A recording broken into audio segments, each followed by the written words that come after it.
Зануузарын нэрмж төслөг урлагийн музейд гайхамшигт хөлөг морьд давхих газар үзэсгэлэн гарч байна. Италийн аялагч Марко Пологийн нас барсны 700 жилийн ойд зориулсан төслийг өмнө нь Хятадын Ханжуу, Италийн Венец, Туркийн Истанбул, энэтхийн шин дэлхийд зохион байгуулсан. Монгол улсын нийслэл Улаанбаатар хот 5 дахь зогсоол нь болж байна. Монгол улсны энэхүү төслийн хувьд онцгой ач холбогдолтой газар юм. Гайхамшигт хөлөг морьд давхих газар үзэсгэлэнгээр дамжуулан Баатар зориг долгор нарын сүүлийн 20 жилийн хугацаанд бүтээсэн уран зургаас сорчлон хүргэж байгаамаа. Ерөн бол Венецээс зохион байгуулж байгаа үзэсгэлэн. Одоо энд Венецийн захиралч гэсэн өөрөө ирсэн байгаа. Манай куратор болохоор Лужиа гэдэг куратор маань Италиас бас Ром хотоос ирээд биднэрт ингэж үзэсгэлэн сайхан бэлдэж гаргаж өглөө. Энэ бол цаашдаа айгүй их өсөх үзэсгэлэн байгаа. Энд бол үнэхээр их ач холбогдол өгж байгаа үзэсгэлэн. Цаашдаа мэдээж манай Монголын уран бүтээлчнэр бас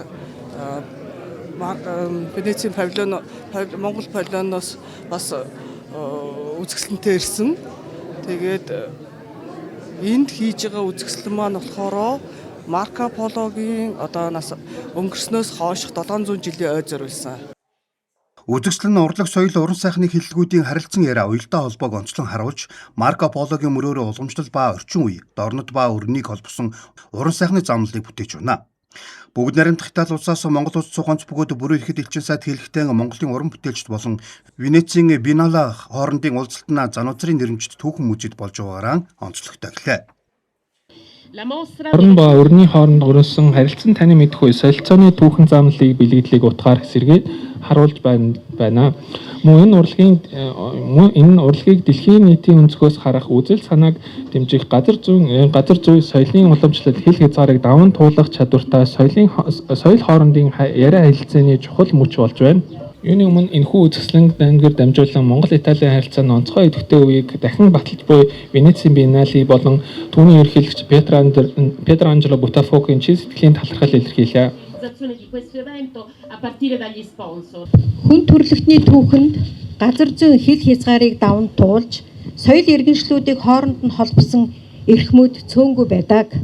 Тэдний нэг нь 13 дугаар зууны алдарт аялагч, худалдаачин Марко Поло юм а. Түүний аяллаа тэмдэглэл зөвхөн шинэ газар орны тухай өгүүлээгүй. Харин дорн ба өрний соёл, мэдлэг, итгэл үнэмшил, хүмүүсийн амьдралын хэм маягийг харилцан ойлголцох анхны томоохон гүүрнүүдийн нэг болсон билээ.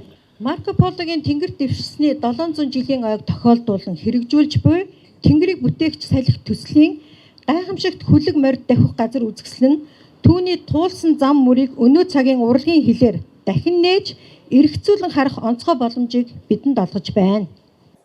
Соёлын дипломат харилцан ойлголцлыг дэмжих чухал хэрэгсэл хэмээн үзэж байна. Түүнчлэн хамтын ажиллагааны холбоог улам бэхжүүлэх хоёр улсын нийтлэг хүсэл эрмэлзлийг харуулж байгаагаараа онцлог юм а. Монгол орон Марко Пологийг тэмдэглэж үлдээсэн өргөн удам Евразийн ертөнцийн салшгүй хэсэг байсны хувьд энэхүү төсөлд онцгой утгаар оролцож байгаа юм а.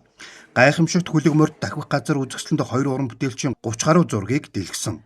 Үзэсгэлэнд 7 дугаар сарын 21 хүртэл Зануузарын нэрмжит төслөх урлагийн музейд гарна.